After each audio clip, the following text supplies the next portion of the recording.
was never going to be a straightforward Monaco Grand Prix with its new mandatory 2-stop rule.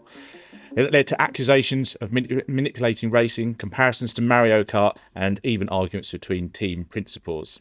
But when the dust settled, it was Lando Norris from pole position who took victory, just ahead of home hero Charles Leclerc and Oscar Piastri in third, just holding on to his championship lead.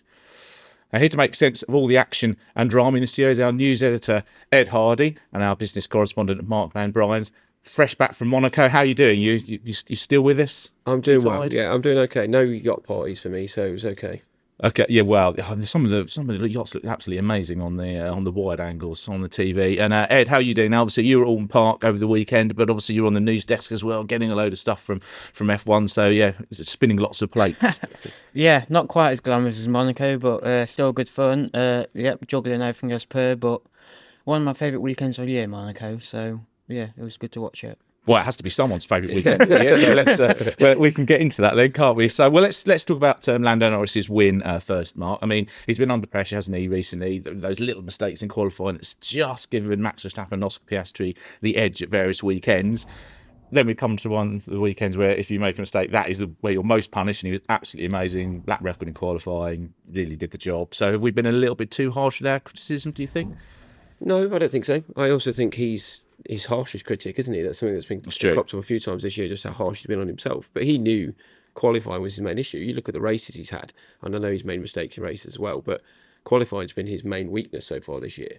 And he blew it out of the water, didn't he? Not only was he set that fastest lap, and then Leclerc went even quicker, and the roar around the stadium, amongst fans when that happened was incredible. But Norris still delivered, and it's like, that was when the chips were down. He's delivered. When qualifying couldn't matter more, we're going to come on to it. It still doesn't matter. Still the race where qualifying is king. And he did it. And fair play to him. I think in the race, from then on, he could manage it. So that's how key it was getting that pole position. So he'd have gone into qualifying knowing he's been underperforming qualifying.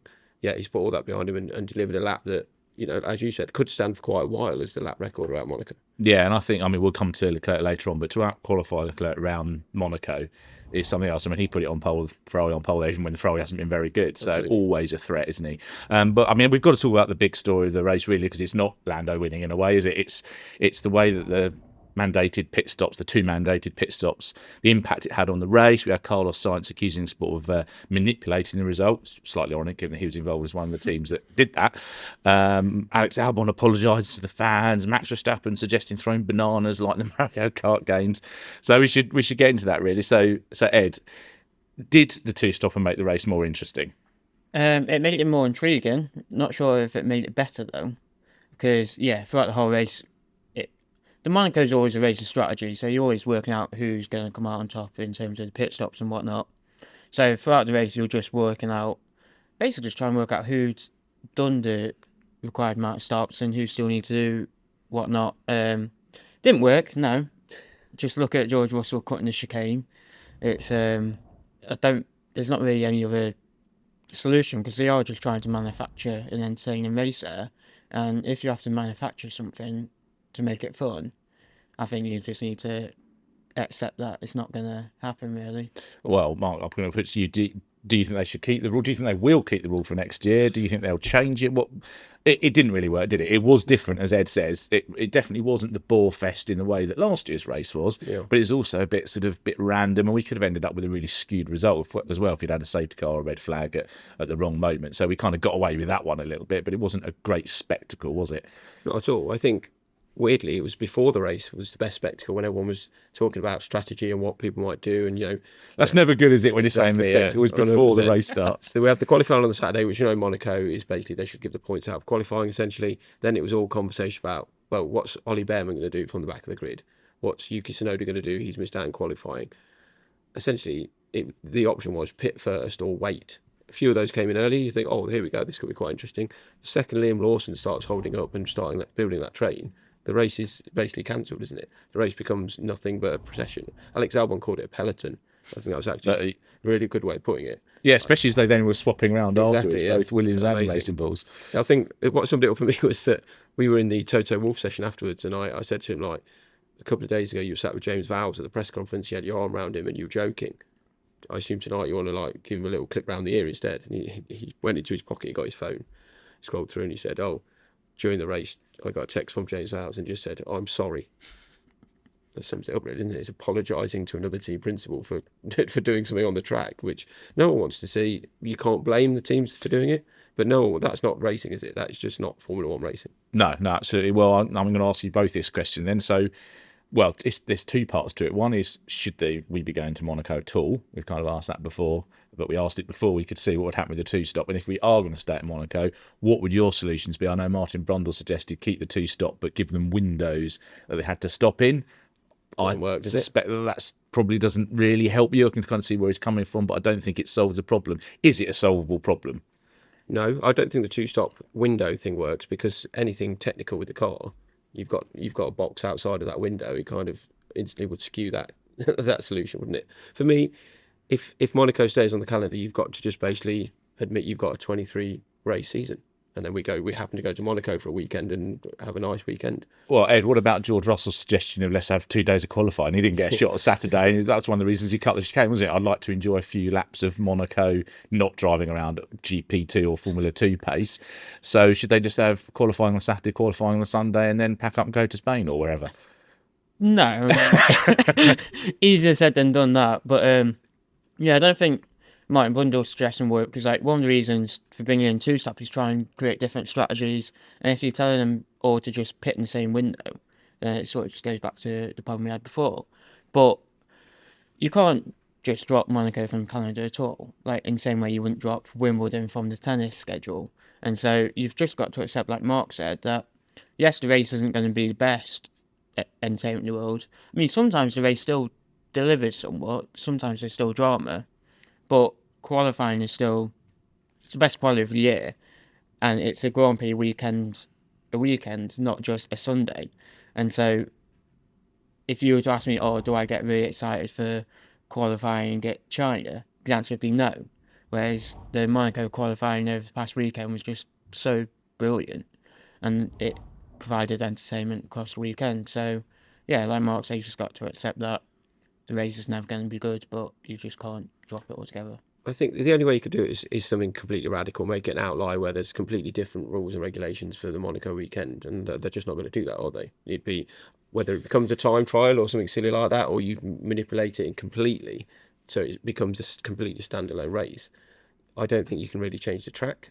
You know, you've got the mountains on one side and the sea on the other. You can make small tweaks here and there, but safety is also paramount in Monaco. You couldn't just get rid of the Nouvelle chicane, otherwise you'd be flying out the tunnel at God knows how quick. You know, we'd have yes, we'd have accidents, but they could be serious ones. So it really is a tough one to answer, and I just think it's either we like it or we lump it. Well, is it actually the way F1 sells it? Should we be selling the Monaco Grand Prix as something different, in that there's a good race there maybe every 10 or 15 years if you're lucky? People have been complaining about F1 being too big for Monaco since the mid to late 1970s. That's half a century. Do we need to just say, look, it's not going to be a good race, but it's entertaining because of the proximity to the barriers, how close you can get, the precision, and sell it that way rather than trying to go down the road of more and more, bananas on the road or whatever it is. Maybe it's the way we sell it rather than what we're expecting to new fans, really, as much as anyone else. Do we ever sell it as an entertaining race, though? Because it's always sold as the best quality of the year, this glamorous place with a lot of history. I mean, in the wider world, really, right? They're trying to fix a problem that the wider world has got with Monaco, and we could just say, well, actually, no, this is different, rather than trying to come up with fixes that don't really work. But we'll see what they come up with for 2026. Well, the interesting thing is, to me is, you'd think, like, let's say the Drive to Survive era of fans, if you like, never really seen an entertaining Monaco, don't really understand the history of Monaco. So you could say we need to entertain these people. But someone like yourself, Kev, who's loved F1 for years and years and years, you're not entertained by Monaco, so it's not really feeding either of those audiences in the ways at the moment. We were chatting at the weekend, and maybe one solution, it's a bit out there, but half the points for what you get in the race, and give those half points to qualify.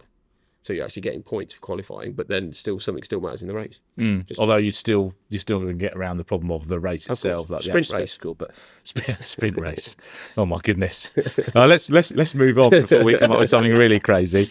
Charles Leclerc had his strongest race of the year, running Lando close. I mean, obviously Max Verstappen staying out until the end of the penultimate lap contributed to that, but the Ferrari did look genuine on the pace. But how much of that Mark, do you think is Ferrari's improvement? How much of it is Leclerc's just mega around Monaco, like we said earlier? It's almost entirely the latter, I think, isn't it? You look at Lewis Hamilton struggled again this weekend. I know most weekends he's slightly off the pace of Leclerc, but Leclerc's just in a league of his own around Monaco. I think if he had the best car in Monaco, he'd be untouchable. He really would. Whether it's because he's from the area, I don't know. It's got to be more than that. How much can you learn when that you're following shopping carts and things around the streets of Monte Carlo? So I just think he gets it. I think he wise into that track. He topped all three practice sessions. He was always on the pace. McLarens are obviously a much quicker car and pipped him to it, but only just. And yeah, he's just mega, isn't he, in Monaco? Well, he's always quick over one lap, isn't he? Or usually, because he hangs it out that little bit more at Monaco. Unless you're in the wall, that pays you back, doesn't it? So unless you're sideways, as Oscar Piastri was. Yeah. In which case, that's probably a little bit too sideways. It's many years since seen a car that sideways at Monaco and not in the barrier. So fair play to Piastri. Thing is, though, Charles mega everywhere. It's not just Monaco. And I think this year, it's about time we realise that he is just an absolute top-class driver. He's beat Sainz, beat Hamilton, beat Vettel. Like, it's possibly only that battle with Max at start 22 that's maybe hangs him back in some people's opinion. And that was with a difficult car, wasn't it? That kind of got worse and worse in relative terms to the Red Bull. It's also a Lewis Hamilton nightmare that he's so good, isn't it? But it's entirely predictable. I think that we talked about this, didn't we? We know that, even if Hamilton was, I was going to talk about him and his, blanked by his engineer, Riccardo Adami, during the race. And, it doesn't seem to be working brilliantly. He sort of has moments where it's like, we turned a corner and we were there. After Imola, he was quite happy. But it was always going to be difficult, even a fully happy Lewis, I think, that out-qualified Charles Leclerc, because I think he's the fastest driver on the grid. But where do you think Hamilton is with that relationship now? Because it is so up and down. It's hard to read from afar as to whether is it really that bad, or is it just the bit of tension across a race weekend that's kind of inevitable anyway? I don't think the relationship's bad. I mean, in Miami it dipped a little bit, didn't it, with the whole storm in a teacup, if you like, over the radio. But I just think, is everyone coming to the realisation now that this guy's in his 40s, that he's got a teammate that's quicker than him, that he's maybe not the force. It's horrible to say, but maybe he's not the force that he wants. It doesn't mean he's still not a great driver. We saw that in Shanghai, for example. But he's gone to a team that isn't the best on the grid, but the expectation is huge there. You look at that first time he ran in a Ferrari, it was freezing cold morning, but the fans were turning out just to see him in a Ferrari, in an old Ferrari. We've seen such a build-up to this season that I think it was only ever going to go one way. He might have peaks and troughs. We'll see, like we did in Shanghai, Imola. We say, wasn't he good at Imola? He'll be finished fourth. He doesn't want to be finishing fourth. Ferrari don't want to be finishing fourth. It will be interesting to see next year what kit he's given when it's a bit more of a level playing field between him and Charles Leclerc. I don't think he'll disappear this winter. I don't think that's in his nature. But it's going to be a really difficult rest of this year for Lewis Hamilton, I think. Well, the interesting is the two oldest drivers on the grid, Lewis Hamilton and Fernando Alonso, both waiting around for a mega car in 26, aren't they, for a final opportunity? The only thing is that if Alonso gets a mega car, he's got to beat Lance Stroll. I think it's probably fair to say he's going to do that. If Lewis Hamilton gets a mega car, he's still going to have Charles Leclerc in the other one. So much harder gig for him. Well, before we move away from Monaco for another year, if we have to discuss it again, Max Verstappen did finish fourth. Red Bull kind of played the strategy. They did pretty much everything they could, couldn't they? There wasn't anything left for them to do. Even tried to get a little bit cheeky behind the yellows, and they left him out to the very end. But not really anything more he could do. No, it's another weekend where Max Verstappen has just maximised his machinery for the weekend. His only hope was to get a red flag at the end, but that quickly became not reality. I was wondering, like early on in the race with VSC, whether that was a good opportunity to dive in. Yuki did it. Was it a good chance for Verstappen to do it? We'll never know, but yeah, Verstappen just on it as per. But if fourth is the best he can do, then it doesn't do much for his title hopes at all, does it? No, he's keeping it ticking over. The McLarens are just edging away a little bit, aren't they? But we'll have to see what happens over the next few races, which of course brings us to the Spanish Grand Prix that we're going to preview, that's coming up this weekend. Right, so to help us talk about the Spanish Grand Prix coming up this weekend, it is Philip Clearan out there in Spain, who will be heading to Barcelona. Phil, how are you doing? Very well, Kev. Thank you for having me. How long have you been in situ? For about 12 years. When are you heading to Spain? Well, tomorrow I'll be making the the massive trek. I'll be packing my bags and making the massive 1 hour trip to the circuit. So yeah, that's not too it's nice to be able to sleep in your own bed for once. That's helpful. Yeah, fair enough. Well, let's stay with you then. So it's a big weekend in terms of the flexibility of the front wings. They'll be more sternly tested. Do you think that's going to make a big difference with the field and the order that we see the cars in? It's really hard to say because it does seem like a big change on the surface, and we know how strong Mercedes and especially McLaren have been exploiting that. But then the more you talk to people, the more they say, like, it's not going to change the world either. McLaren have always said this is not going to change much for us. So they must have found some way to mitigate if the other mates, they have had 6 months to prepare for it. So if people are looking for a silver bullet to sort of knock McLaren down a peg, I think they might be disappointed. No, that'd be interesting. I guess the other thing, Mark, that we look at this weekend is tyres. We always have to talk about tyres. Normally, Jake Boxall-Legg has to take this. Where is it? Where is it? Come on, you're going to have to step up and talk about tyres. Who do we think? I mean, it's quite a hard track on tyres. Who do we think that favours? I mean, is that leaning towards McLaren still, given how well they've done with their tyre preservation degradation this year? You'd imagine so, and it's true what Phil said there also. I don't think for McLaren, their recent success has been built purely on this flexi-wing. You talk to most team principals, they know McLaren have built one hell of a car top to bottom. So that the alteration of the flexi-wing might have a small difference, but they're still, in my opinion, will still be the pick of the crop. And when it comes to tyres as well, they know how to use them better than most as well, don't they? Yeah, it's a real aero track though as well, isn't it? So we'll find out. I imagine it might bring Red Bull a little bit more into the game with the medium high speed corners. But Ed, you're young enough that you probably don't know of a Spanish Grand Prix held at a track other than Barcelona. No. And this is probably going to be the last Spanish Grand Prix there, at least for the time being. So do you think it should be saved and they're trying to have a second race in Spain alongside the upcoming one in Madrid, or do you think no, it's all right, but we can move on to something else? Two answers to that, really. One, yes, it should be saved, but it should be saved as a Spanish Grand Prix and just not bring in Madrid. But if you were to bold, jeez. Yeah, I quite like Barcelona. I think it's a good track to come to. Teams know it well, and it's a traditional circuit which I like. But if you were to then make it as like the European Grand Prix, for example, and have that alongside Madrid, then you just go back to the problem we've got at the minute with Italy, of having both Imola and Monza on the grid. So no, I wouldn't save it if Madrid's coming in, but I just don't think that change should have happened in the first place. Oh, well, what do you think, Phil? Do you agree with that? What's the feeling? Should it be going to Madrid? Should it be in Barcelona? Do you want two races? What's the feeling? Yeah, I think the problem is that the horse has kind of bolted already because F1 has long wanted Barcelona to step up and improve its facilities and its traffic and all the rest of it. And it seems like they've kind of called their bluff by going to Madrid and signing a deal there. So the one thing I'll say is that, yes, the last race is there in 26, but then you do have Zandvoort disappearing after that. You've got Spa going to a rotation to make room for, say, Thailand and other potential races that F1 wants to go to. But those races haven't materialized just yet. So there might be room in the calendar to bring in more rotational races in Europe. And I think more than Imola, I would say Barcelona is a bigger contender if they can continue with the investment that they've now promised.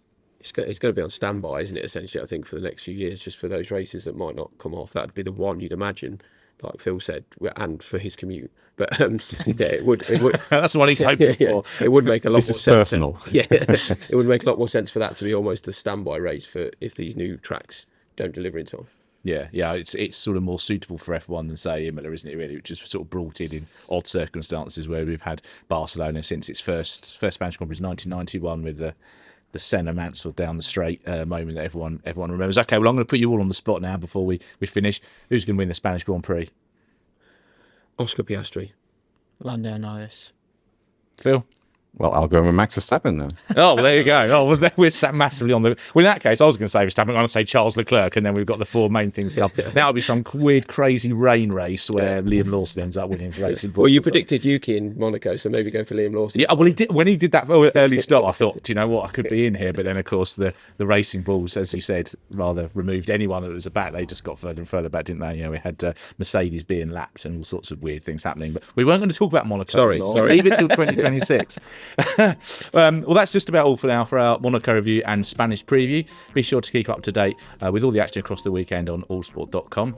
Thank you very much to all our guests. Thank you very much for tuning in. We'll be back next week for a full review of the race. But until then, thanks for watching.